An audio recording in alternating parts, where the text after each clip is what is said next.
Hello friends, welcome to my YouTube channel. आज अपना जो टॉपिक है इस वीडियो में वो है प्रक्षेपीय गति यानी प्रोजेक्टाइल मोशन।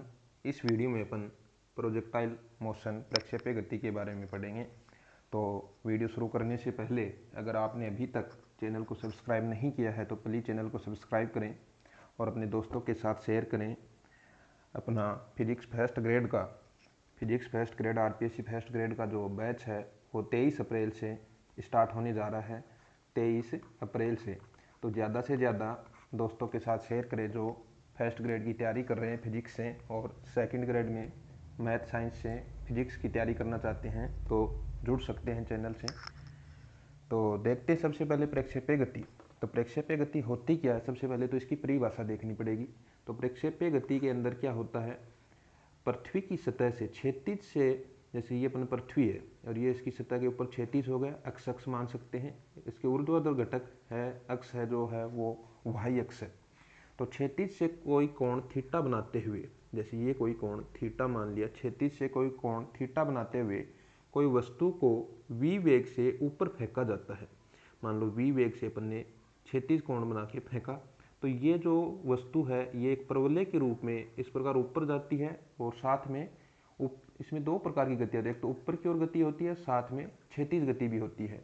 तो पहले ऊपर जाती है और फिर धीरे धीरे वस्तु नीचे आ जाती है। तो एक परवलय के रूप में यहाँ पे अपनी गति होती है। इस गति को अपन प्रक्षेपीय गति कहते हैं। तो सबसे पहले प्रक्षेपीय की गति की परिभाषा अपन समझ में आ गई है कि पृथ्वी की क्षैतिज सतह से थीटा कोण बनाते हुए कोई वस्तु को फेंका जाता है, प्रक्षेपित किया जाता है, तो उसका जो पथ होता है वो एक परवलयकार होता है और इस गति को ही क्या कहते हैं, प्रक्षेपीय गति कहते हैं। तो अपन ने इसके अंदर 3-4 चीज़ें पढ़नी हैं। तो देखते हैं सबसे पहले प्रक्षेपीय गति के अंदर क्या क्या अपने को पढ़ना है। तो सबसे पहले तो अपने को एक तो इसकी अधिकतम ऊंचाई पढ़नी होती है। अधिकतम ऊंचाई कि कितनी ऊंचाई पे ये कण जाएगा, यानी ये वाली दूरी। सबसे ज़्यादा ऊंचाई इस बिंदु पे अपन मान सकते हैं। तो ये वाली जो कण की अधिकतम ऊंचाई है तो ये अपने को ज्ञात करनी होती है। एक पथ का समीकरण, कण के पथ का समीकरण अपन ने पहले भी बात करी है, कौन सा है, परवलयकार है, परवलय के आकार का है। तो एक ये समीकरण निकालना आ सकता है। अधिकतम ऊंचाई अपने से पूछी जा सकती है और इसके साथ अपने पास समय पूछा जा सकता है। उड्डयन काल बोलते हैं, उड्डयन काल। उड्डयन काल का मतलब है कि वस्तु यहाँ से फेंकी जाती है और कितने समय बाद ये यहाँ पे पहुँच जाती है, यानी ओ से फेंकी और इस बिंदु पे पहुँच गई, यानी कितनी समय तक वस्तु गति करती है। जितने समय तक वस्तु गति करती है उसे अपन उड्डयन काल कहते हैं। और इसके बाद अपने पास एक आती है क्षैतिज परास। ये चीज़ें अपने को इसके अंदर पढ़नी है। 3-4 चीज़ें हैं, 4 चीज़ें हैं। एक तो अपने उपकरण का पथ का समीकरण निकालना है, अधिकतम ऊंचाई है, अधिकतम समय है जो उड्डयन काल है ये निकालना पड़ सकता है, या फिर अधिकतम ऊंचाई तक पहुंचने में जो समय लगता है, यानी यहाँ पे अगर कण जब पहुंचेगा यहाँ से चल के ओ से, जहाँ से अपन ने फेंका है और अधिकतम ऊंचाई तक पहुंचा है, वो समय अपने से पूछा जा सकता है। और क्षैतिज परास होती है अक्ष के ऊपर, यानी क्षैतिज दिशा में जितनी दूरी तय की जाती है वो अपनी क्षैतिज परास होती है, आर के द्वारा अपने लिखते हैं। तो ये अपना इसके अंदर पढ़ना है। तो अपने को इसमें कुछ भी ज़्यादा याद करना नहीं है, सब समझ के ही अपने को करना है, तो ज़्यादा डिफिकल्ट है नहीं। अपने को इसके लिए गति की तीनों समीकरण आनी चाहिए। तो गति की 3 अपने पास समीकरण है। पहली v बराबर u प्लस ए टी होती है, s बराबर U T plus 1/2 A T square, तीसरी v स्क्वायर बराबर यू स्क्वायर प्लस 2as। इन तीनों की सहायता से ही अपन इस समीकरण को, ये तीनों चारों चीज़ें अपन निकालेंगे। तो सबसे पहले अपन देखते हैं घटकों में तोड़ना। अपन ने एक वीडियो बनाया था किसी भी सदिश को घटकों में तोड़ना। तो यहाँ पे अपने को दे रखा है, एक वेग दे रखा है, थीटा कोण है, इधर अक्ष है और ये अपना वाई अक्ष है, ये मूल बिंदु है। तो यहाँ पे जो वेग है ये एक सदिश राशि है, इसको अपने को घटकों में तोड़ना। तो यहाँ पे अपना जो वेग है वो अक्ष से थीटा कोण बना रहा है और अपन ने पढ़ा था कि जो जिस दिशा में थीटा कोण बनता है उस दिशा में सदिश का कौन सा घटक आता है, कोस घटक आता है। यानी इस दिशा में जो वेग होगा अक्ष में वो होगा v कोस थीटा, और जिस दिशा में कोण नहीं बनता है तो उस दिशा में कौन सा घटक आता है, यानी वाई अक्ष पे कौन सा घटक आएगा, साइन वाला घटक आएगा। तो यानी v को अपन ने 2 घटकों में तोड़ दिया, वेग को अपन ने दो घटकों में तोड़ा है, एक एक्स अक्ष के अनुदिश, एक वाई अक्ष के अनुदिश। एक्स अक्ष के साथ कोण बन रहा है इसलिए कोस वाला घटक इधर आएगा, दूसरा अपना कोण नहीं बन रहा है वाई के साथ तो उधर अपना साइन घटक चला जाएगा। तो अपने पास दो वेग आ गए हैं, एक तो वस्तु को क्षैतिज दिशा में गति करवाएगा वी कोस थीटा, इस वेग के कारण वस्तु सिर्फ और सिर्फ क्षैतिज दिशा में ही चलेगी, आगे की ओर बढ़ती जाएगी। दूसरा वेग है अपना वी साइन थीटा, ये वाला वेग क्या करेगा, वस्तु को ऊपर लेके जाएगा, वस्तु को ऊंचाई पे लेके जाएगा और इसके कारण अपना गुरुत्वीय त्वरण लगेगा। गुरुत्वीय त्वरण हमेशा वस्तु ऊपर जाती है तो नीचे की ओर लगता है, वेग में कमी करेगा, यानी यहाँ पे वी साइन थीटा के ऊपर अपना त्वरण होगा जी, अपन इसको लिखेंगे गुरुत्वीय त्वरण। लेकिन वी कोस थीटा क्षैतिज दिशा में है, इस दिशा में वेग में कोई परिवर्तन नहीं होगा। ये वाला वी कोस थीटा पूरी गति के दौरान नियत बना रहेगा, जबकि वी साइन थीटा परिवर्तित होता रहेगा। ये अपने को समझना है। क्या समझना है कि वी कोस थीटा यानी क्षैतिज दिशा में जो वेग है वो नियत रहेगा, क्योंकि इस दिशा में कोई भी बल नहीं लग रहा है। जबकि वाई दिशा में जो वेग है, वेग क्या है, वाई दिशा में वी साइन थीटा, इस दिशा में गुरुत्वीय बल लगेगा जिसके कारण गुरुत्वीय त्वरण होगा और जी, तो इसके कारण वस्तु ऊपर फेंकी जाएगी वी साइन थीटा से, धीरे धीरे ये कम होता जाएगा। एक स्थिति आएगी जब वस्तु अपनी अधिकतम ऊंचाई पे पहुंचेगी, उसके बाद वस्तु वापस नीचे आना स्टार्ट कर देगी और साथ में ही वस्तु इस दिशा में चलती रहेगी। अब जैसे इसको ऊपर भी जाना है और इस दिशा में भी जाना है तो ऐसे ही तो चलेगी। एक स्थिति में ये अपनी अधिकतम ऊंचाई पे पहुंच गई, फिर ये नीचे आना स्टार्ट कर देगी। जैसे जैसे नीचे तो आना है लेकिन क्षैतिज दिशा में तो चलती ही रहेगी। तो इस प्रकार अपना एक पथ बन जाता है और ये अपना परवलय का पथ होता है। तो सबसे पहले अपन यहाँ पे वेग लिख लेते हैं। तो वी एक्स दिशा में अपना जो वेग है वो है वी कोस थीटा, और वी वाई में जो वेग है वाई दिशा में वो है वी साइन थीटा। अगर बात करें एक्स अक्ष की किसी समय टी पर, वो दूरी अपन मान लेते हैं एक्स, तो अपना वी एक्स टी होगा, यानी कि वी वेग है, वी एक्स वेग है और टी समय में कितनी दूरी चलेगा, वी एक्स टी वेग गुणा समय। तो यहाँ से वी कोस थीटा गुणा टी, ये अपन लिख सकते हैं। दूसरा वी वाई वेग है अपना, वी साइन थीटा है, तो वाई की अगर देखें कितनी ऊंचाई पे वस्तु जाती है तो वी वाई गुणा टी क्या होगा, वी बराबर u plus a t, v बराबर होता है यू प्लस ए टी होता है। अब u का मान यहाँ से क्या होगा, वी वाई प्लस नहीं आएगा, वेग कम हो रहा है तो गुरुत्वीय त्वरण माइनस का आएगा तो माइनस जी टी, ये अपना आ जाएगा। ये v बराबर होता है तो v, ये अपने को समीकरण नहीं लगानी पड़ेगी, अपने को s बराबर वाली समीकरण लगानी पड़ेगी। s बराबर U T plus 1/2 A T square. यहाँ से s का मान कितना आएगा, y बराबर u का मान कितना है, u का मान आएगा प्रारंभिक वेग कितना है y दिशा में, v साइन थीटा गुणा t का मान t ही रख देते हैं एक बार, माइनस 1/2, माइनस क्यों लगाया, क्योंकि जो त्वरण है अपना वो वेग में कमी कर रहा है इसलिए माइनस का जी लेंगे गुणा में टी स्क्वायर। ये अपने पास दो समीकरणें आ गई, एक्स अक्ष के लिए और वाई अक्ष के लिए। एक्स का मान आ गया वी कोस थीटा गुणा टी और वाई का जो मान आया है वो आ गया वी साइन थीटा टी। गति की दूसरी समीकरण अपनी है एस बराबर U T plus 1/2 A T square से। तो यहाँ पे अपने पास जो समीकरण आई है उसके द्वारा अपन क्या करते हैं, टी का जो मान है पहली समीकरण से, टी का जो मान आया वो आया एक्स बट्टे वी कोस थीटा, टी बराबर एक्स, ये वाला मान यहाँ पे रख देते हैं तो अपने पास कण के पथ का समीकरण आ जाता है प्रक्षेपी गति में। वाई बराबर आ गया वी साइन थीटा गुणा एक्स बट्टे वी कोस थीटा, टी का मान रख दिया। इसी प्रकार आगे वाले में भी रखना 1/2 जी टी स्क्वायर का मान रखना है तो एक्स स्क्वायर बट्टे v square cos square theta, ये मान अपन ने रख दिया है। अब यहाँ से जो कैंसिल हो रहा है उसको कैंसिल कर देते हैं, वी से वी कैंसिल, साइन बट्टे कोस हो गया टेन थीटा गुणा में आ रहा है एक्स माइनस यहाँ पे आ रहा है जी एक्स स्क्वायर बट्टे 2 v square cos square theta. ये अपना कण के पथ का समीकरण है।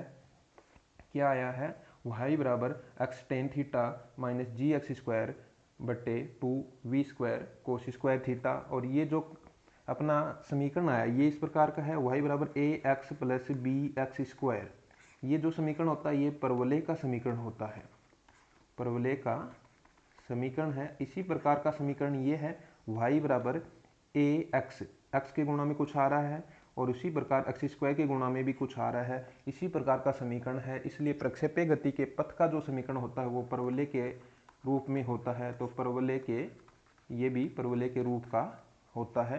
तो कण का जो पथ है वो परवलयकार होता है। तो इस प्रकार अपन कण का समीकरण निकाल सकते हैं, कण के पथ का समीकरण निकाल सकते हैं। अब अपने को आगे पढ़ना है, उड्डयन काल निकाल सकते हैं और अधिकतम ऊंचाई निकाल सकते हैं। तो अगर उड्डयन काल की अगर बात करें, उड्डयन काल का मतलब होता है जैसे अपन ने कण को ओ से फेंका है प्रारंभ में और ये गति करते हुए यहाँ आ जाता है, यहाँ जब ये नीचे गिरेगा तब तक के जो समय लगता है उसे अपन उड्डयन काल लिखते हैं। मान लो उसको लिख दिया टी। और अगर बात करें अधिकतम ऊंचाई तक पहुंचने के लिए, अधिकतम ऊंचाई में पहुंचने में जितना समय लगता है, मान लो यहाँ पे h है अधिकतम ऊंचाई, यहाँ तक जाने में जितना समय लगेगा उतना ही समय इसको वापस आने में भी लगेगा, ये भी अपने को पता है। यानी जितना समय अधिकतम ऊंचाई तक जाने में लगता है, मान लो इसमें लगता है t1/2 लिख देते हैं, तो t1/2 लगेगा, तो वापस आने में भी t1/2 लगेगा। तो अपना जो t है वो होगा 2 गुणा t1/2, अपन ये भी लिख सकते हैं। या फिर अपन यहाँ पे अपने को पता है इसका इस दिशा में y अक्ष में v साइन थीटा वेग है और यहाँ पे जब गिरेगा उस टाइम इस दिशा में इसका v साइन थीटा वेग होगा, यानी नीचे की ओर है तो माइनस का अपन इसको मान सकते हैं।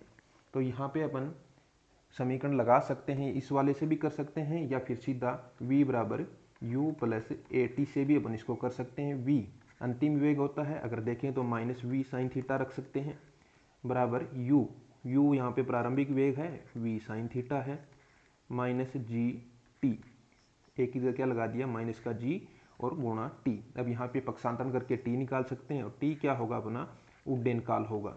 तो minus v sine theta minus v sine theta पक्षांतरण कर दिया बराबर माइनस जी टी, तो ये जुड़ के हो जाएगा जी टी बराबर आ जाएगा 2v साइन थीटा, माइनस से माइनस कैंसिल हो जाएगा दोनों तरफ से, और यहाँ से अगर अपन t निकालेंगे तो 2v साइन थीटा बटे g अपना आ जाएगा। ये अपना उड्डयन काल है 2v साइन थीटा बटे g। एक तो अपन इस प्रकार निकाल सकते हैं। दूसरा अपन निकाल सकते हैं कि अधिकतम ऊंचाई में पहुंचने में जितना समय इसको लगता है, यानी अधिकतम ऊंचाई में पहुंचेगा ना उसका 2 गुना अपन कर देंगे। तो अधिकतम ऊंचाई में अपने को मान लिया पहुंचने में लगता है t1/2 समय, उसके लिए निकालेंगे तो वही समीकरण लगाना है अपने को v बराबर u प्लस at। अधिकतम ऊंचाई की अगर बात करें, कण जब अपनी अधिकतम ऊंचाई में होता है ना तो उसका वेग 0 होता है। यहाँ पे अगर इसका ऊर्ध्वाधर वेग देखेंगे ना vy का मान 0 होगा और उसके बाद ये नीचे आना प्रारंभ कर देता है। कोई भी वस्तु अपनी अधिकतम ऊंचाई पे तब होती है जब उसका वेग क्या हो 0 हो, ऊर्ध्वाधर दिशा में उसका वेग 0 होता है। तो v बराबर 0 बराबर u का मान है v साइन थीटा था प्रारंभिक वेग माइनस जी टी, और t को रख देते हैं अपन t1/2। यहाँ से अगर t1/2 निकालेंगे तो वो आएगा v साइन थीटा बट्टे जी। ये अपना अधिकतम ऊंचाई तक में जाने में लगा समय है। तो अपना जो पूरा जो उड्डयन काल है कैपिटल टी है वो होता है 2 गुणा t1/2, जितना समय ऊपर जाने में लगा उतना ही नीचे आने में भी लगेगा, तो ये इसका 2 गुना हो जाएगा 2v साइन थीटा बट्टे जी। यहाँ से भी वही अपना आंसर आ रहा है 2v साइन थीटा बट्टे जो अपन ने सीधा भी इसका निकाला था। इस प्रकार अपन उड्डयन काल भी इसका निकाल सकते हैं। अपने को फॉर्मूले याद हो जाएं तो ठीक है, लेकिन अगर याद नहीं होते हैं तो इनको अपने को याद करने की ज़रूरत भी नहीं है। अपन सीधा समीकरण लगा के 1 मिनट के आधी मिनट में इसको अपन निकाल भी सकते हैं। अगला अपना और अपने को क्या निकालना है, इसमें अधिकतम ऊंचाई इसमें निकालनी पड़ती है कि अधिकतम ऊंचाई कितनी होगी। तो अधिकतम ऊंचाई निकालने के लिए अपने को 2 तरीके हैं इसके भी, यानी अधिकतम ऊंचाई अगर प्रक्षेपी जो कण है अपना इस दिशा में वेग का अपने को पता है v साइन थीटा है और इस दिशा में इसका वेग v कोस थीटा है। अधिकतम ऊंचाई मान लेते हैं अपन ये वाली, और अधिकतम ऊंचाई अपन 2 तरीकों से निकाल सकते हैं। एक तो h बराबर ut plus half at square से निकाल सकते हैं और दूसरी v स्क्वायर बराबर u स्क्वायर माइनस 2as से भी अपन इसको निकाल सकते हैं। इस वाले से अपन निकाल के देख लेते हैं, v स्क्वायर बराबर u स्क्वायर माइनस 2as। तो v स्क्वायर का मान क्या होगा, अंतिम वेग क्या होगा अधिकतम ऊंचाई पे, अपन ने अभी बात भी करी थी, अधिकतम ऊंचाई पे कण का वेग ऊर्ध्वाधर वेग कितना हो जाता है, 0 बराबर u प्रारंभिक वेग है, v square sine square theta square करेंगे तो ये आ जाएगा माइनस, ये प्लस 2s होता है तो माइनस 2g, s की जगह क्या लग देते हैं अपन h, अधिकतम ऊंचाई h आ जाएगा, a की जगह g रख दिया माइनस का, तो v square sine square theta बराबर 2gh, यहाँ से h अगर निकालना पड़े तो v square sine square theta बट्टे 2g, ये अपना आ गया अधिकतम ऊंचाई, कण के द्वारा प्राप्त की गई अधिकतम ऊंचाई कितनी है, h बराबर v square sine square theta बट्टे 2g, और इससे भी अपन इसको निकाल सकते हैं, सेम यही तरीका रहेगा, इसमें अपने को t का मान रखना पड़ेगा। अपना जो लास्ट इसके अंदर आता है वो आता है क्षैतिज परास। क्षैतिज परास क्या होती है कि कण जितने समय में गति करता है तो इस दिशा में इसका वेग होता है v कोस थीटा और इस दिशा में वेग होता है v साइन थीटा।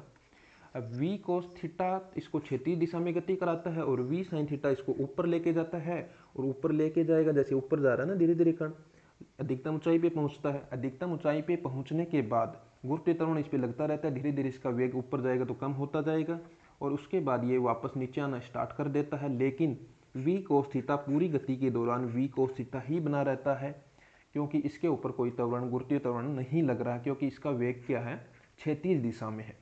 तो कण के द्वारा v कोस थीटा वेग से चल रहा है तो, और कितनी देर तक चलेगा, उड्डयन काल के बराबर यानी कैपिटल टी के बराबर चलेगा, कैपिटल टी समय तक ये चलता रहता है, और उसके बाद अगर कण नीचे गिर जाएगा यहाँ पे कैपिटल टी समय के बाद, तब कण गति करना बंद कर देता है।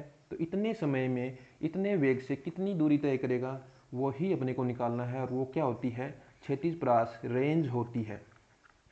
क्षैतिज परास r के द्वारा लिखते हैं, तो r बराबर क्या आएगा, s बराबर क्या होता है, दूरी बराबर होता है वेग गुणा समय, ये होता है। अगर दूसरी समीकरण से अगर बात करें तो s बराबर U T plus 1/2 A T square होता है। अगर a का मान 0 है तो यहाँ से भी अपन देख सकते हैं ये वाला पद 0 है, तो a का मान 0 है तो s बराबर यू टी, तो r बराबर क्या हो जाएगा, v कोस थीटा गुणा कैपिटल टी, वेग गुणा समय। अब यहाँ पे अपन ने कैपिटल टी का मान अपन ने निकाला था, कितना आया था वो देख के लिखना पड़ेगा, वो मान आता है अपना 2v साइन थीटा बट्टे जी गुणा v कोस थीटा, टी का मान रख दिया 2v साइन थीटा बट्टे जी गुणा v कोस थीटा।